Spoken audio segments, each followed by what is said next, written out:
നല്ല ഫുട്ബോളിന്റെ മറ്റൊരു വീഡിയോയിലേക്ക് എല്ലാവർക്കും സ്വാഗതം. അപ്പോൾ നമ്മൾ ഇന്ന് ഡിസ്കസ് ചെയ്യാൻ പോകുന്നത് ചാമ്പ്യൻസ് ലീഗിൽ നടന്ന റയൽ മാഡ്രിഡ് ലിവർപൂൾ മത്സരത്തിന്റെ വിശേഷങ്ങളാണ്. അപ്പോൾ കോണ്ടന്റ് ഇഷ്ടപ്പെടുകയാണെങ്കിൽ നിങ്ങൾ സബ്സ്ക്രൈബ് ചെയ്യാനും ഷെയർ ചെയ്യാനൊന്നും മറക്കരുത്. വർഷങ്ങൾക്ക് ശേഷമാണ് ചാമ്പ്യൻസ് ലീഗിൽ വെച്ച് ലിവർപൂൾ റയലിനെതിരെ ഇങ്ങനെയൊരു പെർഫോമൻസ് കൊണ്ടുവരുന്നത്. എനിക്ക് തോന്നുന്നു സ്ലോട്ടിന്റെ ഗെയിം പ്ലാൻ 100% പെർഫെക്റ്റ് ആയിട്ട് എക്സിക്യൂട്ട് ചെയ്യാൻ ലിവർപൂളിന്റെ പ്ലേയേഴ്സിന് ഇന്ന് സാധിച്ചു എന്ന് പറയേണ്ടി വരും. ആൻഫീൽഡിൽ വെച്ചിട്ട് 2-0 കൺവിൻസിംഗ് ആയിട്ടുള്ള ഒരു വിക്ടറിയിലേക്ക് എത്താനും അവർക്കിന്ന് കഴിഞ്ഞു.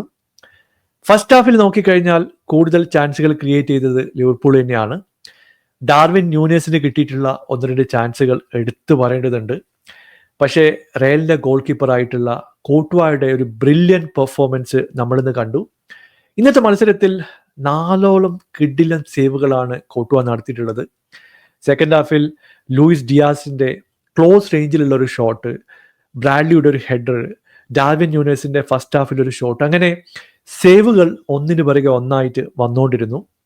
മറ്റൊരു എടുത്തു പറയേണ്ട പെർഫോമൻസ് യങ്സ്റ്റർ ആയിട്ടുള്ള റൗൾ അസെൻസിയോയുടെ ഒരു ടാക്ടിക്കൽ ബാറ്റിൽ തന്നെയാണ്. നമുക്കറിയാം ഡാർവിൻ ന്യൂനേസിനെ ഓടി പിടിക്കുക എന്ന് പറയുന്നത് അത്ര ഈസി ആയിട്ടുള്ള ഒരു കാര്യമല്ല. പക്ഷേ ഈ ഒരു യങ്സ്റ്റേഴ്സിനൊക്കെ എവിടുന്നാണ് ഇത്ര കോൺഫിഡൻസ് കിട്ടുന്നതെന്ന് യാതൊരു ഐഡിയ ഇല്ല. കാരണം പുള്ളി കൃത്യമായിട്ട് ട്രാക്ക് ബാക്ക് ചെയ്യുന്നുണ്ട്, ബോൾ റിക്കവറി നടത്തുന്നു, ഷോർട്ട് സ്റ്റോപ്പ് ചെയ്യുന്നു. അങ്ങനെ ബ്രില്യൻ്റ് ആയിട്ടുള്ള ഒരു ഫസ്റ്റ് ഹാഫ് പെർഫോമൻസും ഒരു ടാക്ടിക്കൽ ബാറ്റിലും ഈ ഒരു രീതിയിൽ നടത്തുന്നുണ്ടായിരുന്നു. മിഡ്ഫീൽഡ് നോക്കിക്കഴിഞ്ഞാൽ ട്രാൻസിഷനിൽ അത്ര പെർഫെക്റ്റ് ആയിട്ടുള്ള ഒരു പാസ് ഒന്നും ലിവർപൂളിന്റെ സൈഡിൽ ഫസ്റ്റ് ഹാഫിൽ വന്നിട്ടില്ല എന്നുള്ളത് വസ്തുതയാണ്. കമവിംഗയുടെ 3-4 കിഡിലം ബോൾ റിക്കവറീസ് മിഡ്ഫീൽഡ് ഉണ്ടായിരുന്നു. പ്രസ് ചെയ്യുന്ന സമയത്ത് അല്ലെങ്കിൽ ബോൾ പാസ് ചെയ്യുന്ന സമയത്തും കമവിംഗ പോയി റിക്കവർ ചെയ്ത്. അപ്പൊ വിനീഷ്യസ് ജൂനിയർ ഇല്ല, ലെഫ്റ്റ് വിങ്ങിൽ എംബാപ്പെ കളിക്കാൻ പോകുന്നു. അപ്പൊ നമ്മൾ എക്സ്പെക്ട് ചെയ്തത് ഒരു ബ്രില്യൻ്റ് ആയിട്ടുള്ള മൂവും, പുള്ളി മുമ്പോട്ട് പോയി കട്ട് ബാക്ക് ചെയ്തൊരു ഷോട്ടൊക്കെ എടുക്കും എന്നുള്ള പ്രതീക്ഷയാണ്. പക്ഷേ 1-2 പ്രാവശ്യം എംബാപ്പെ ലെഫ്റ്റ് വിങ്ങിലൂടെ ബോളുമായിട്ട് മുമ്പോട്ട് പോയി. പക്ഷേ വളരെ ഈസി ആയിട്ട് ബോൾ ലൂസ് ചെയ്യുന്ന ഒരു എംബാപ്പയാണ് നമ്മളിന്ന് കണ്ടത്. ഇപ്പൊ സ്ലോട്ട് കൃത്യമായിട്ട് 2 പേരെ വെച്ച് പുള്ളിയെ ട്രാക്ക് ചെയ്യുന്നുണ്ടായിരുന്നു. അതുകൊണ്ട് കാര്യമായിട്ടുള്ളൊരു ഇമ്പാക്ട് ഫസ്റ്റ് ഹാഫിൽ കൊണ്ടുവരാൻ എംബാപ്പയ്ക്ക് കഴിഞ്ഞിട്ടില്ല എന്നുള്ളത് വസ്തുതയാണ്. അങ്ങനെ ഫസ്റ്റ് ഹാഫിൽ 0-0 എന്ന നിലയിൽ സ്കോർ ലൈൻ പിരിഞ്ഞു. സെക്കൻഡ് ഹാഫിൽ തന്നെ സ്ലോട്ടിന് കാര്യം മനസ്സിലായി. 2 പേരെ വെച്ചിട്ട് എംബാപ്പയെ മാർക്ക് ചെയ്യേണ്ട ഒരു സിറ്റുവേഷൻ ഇല്ല. പുള്ളി ശരിക്കും പറഞ്ഞാൽ സെക്കൻഡ് ഹാഫിൽ കോർണർ ബ്രാഡ്ലിക്ക് ഒരു ഹൈ റോൾ തന്നെ കൊടുത്തു. ശരിക്കും പറഞ്ഞാൽ Bradley was everywhere on the pitch. ഇപ്പൊ റൈറ്റ് വിംഗിൽ ഉണ്ടായിരുന്നു, മിഡ്ഫീൽഡിൽ ഉണ്ടായിരുന്നു, ഡിഫൻസിൽ ഉണ്ടായിരുന്നു, ഒഫൻസീവ് സൈഡിൽ പുള്ളിയുടെ ഇമ്പാക്ട് ഉണ്ടായിരുന്നു. അങ്ങനെ ഒരു ബ്രില്യൻ്റ് ആയിട്ടുള്ള പെർഫോമൻസ് ആണ് സെക്കൻഡ് ഹാഫിന്റെ ആദ്യഘട്ടത്തിൽ ബ്രാഡ്ലി കൊണ്ടുവന്നിട്ടുള്ളത്. എനിക്ക് തോന്നുന്നു പുള്ളിയുടെ ഡെബ്യൂ മത്സരമാണ്. ഇതുപോലുള്ള പെർഫോമൻസ് പുൾ ഓഫ് ചെയ്യുക എന്ന് പറയുന്നത് അത്ര ഈസി ആയിട്ടുള്ള ഒരു കാര്യമല്ല.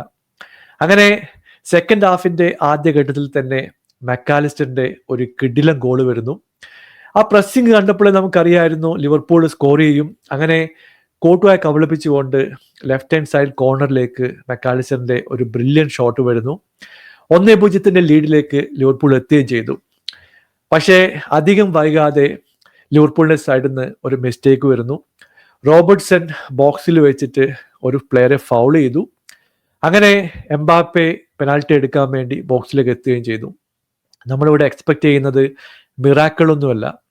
ആ സമയത്ത് റയലിന് ആ ഒരു ഗോള് വളരെ വളരെ അത്യാവശ്യമായിരുന്നു. പക്ഷേ കെലഹറുടെ ഒരു ബ്രില്യൻ സേവാണ് പിന്നെ നമ്മൾ കണ്ടത്. എംബാപ്പയുടെ ഷോട്ട് പുള്ളി സേവ് ചെയ്തു. അങ്ങനെ ഒരു ബിഗ് ഓപ്പർച്യൂണിറ്റി മിസ്സാണ് റയലിന്റെ സൈഡിൽ നിന്ന് നമ്മൾ കണ്ടത്.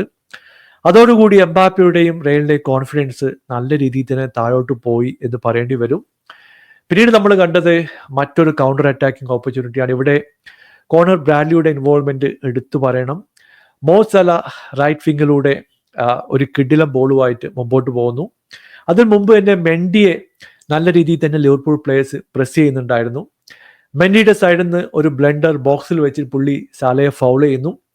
മോ സല പെനൽറ്റി എടുക്കാൻ വേണ്ടി വരുന്നു. നമ്മൾ എക്സ്പെക്ട് ചെയ്തത് ഒരു ക്ലിനിക്കൽ ആയിട്ടുള്ള ഫിനിഷിംഗ് ആണ്. പക്ഷേ സലയുടെ സൈഡിൽ നിന്ന് ഒരു മിസ്റ്റേക്ക് വരുന്നു. പുള്ളി ആ ബോള് പുറത്തേക്ക് അടിച്ച് കളയുകയും ചെയ്തു.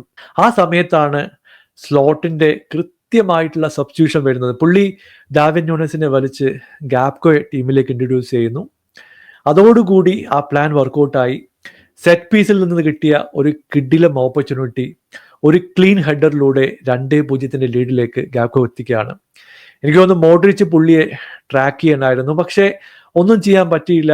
അത്രയ്ക്കും കൃത്യമായിട്ടുള്ള ഒരു ഹെഡറാണ് ഗാക്കോയുടെ സൈഡിൽ നിന്ന് നമ്മൾ കണ്ടത്. അതോടുകൂടി റയൽ പാനിക് മോഡിലേക്ക് പോയി. ഇപ്പോൾ ബോബിയെ സബ്സ്റ്റിറ്റ്യൂഷനിലൂടെ കൊണ്ടുവന്നു, പക്ഷേ പുള്ളിക്ക് കാര്യമായിട്ടൊന്നും ചെയ്യാൻ പറ്റിയില്ല. അവസാന ഘട്ടത്തിൽ 1-2 ഹാഫ് ചാൻസുകൾ എംബാപ്പയ്ക്കും ബോബിക്കൊക്കെ കിട്ടിയിട്ടുണ്ടായിരുന്നു.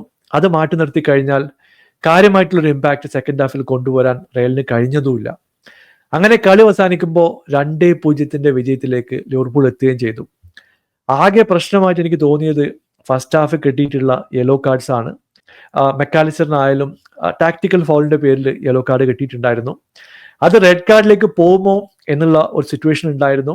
അത് മാറ്റി നിർത്തി കഴിഞ്ഞിട്ടുണ്ടെങ്കിൽ ഒരു ക്ലീൻ പെർഫോമൻസ് ആണ് ലിവർപൂൾ സൈഡിൽ നിന്ന് നമ്മൾ കണ്ടത്. അങ്ങനെ വർഷങ്ങൾ കഴിഞ്ഞ് ചാമ്പ്യൻസ് ലീഗിലെ റിവെഞ്ച് ഈ ഒരു സൈഡ് എടുത്തു എന്ന് പറയേണ്ടി വരും. എന്തായാലും വീക്കെൻഡിൽ ഈ ഒരു മൊമെന്റം ബൂസ്റ്റ് ചെയ്യാൻ ലിവർപൂളിന് സാധിക്കട്ടെ എന്ന് പ്രതീക്ഷിക്കുന്നു. നിങ്ങളുടെ അഭിപ്രായം താഴെ അറിയിക്കുക. പുതിയൊരു വീഡിയോയുമായി വീണ്ടും കാണാം. Thank you so much for watching. Bye for now.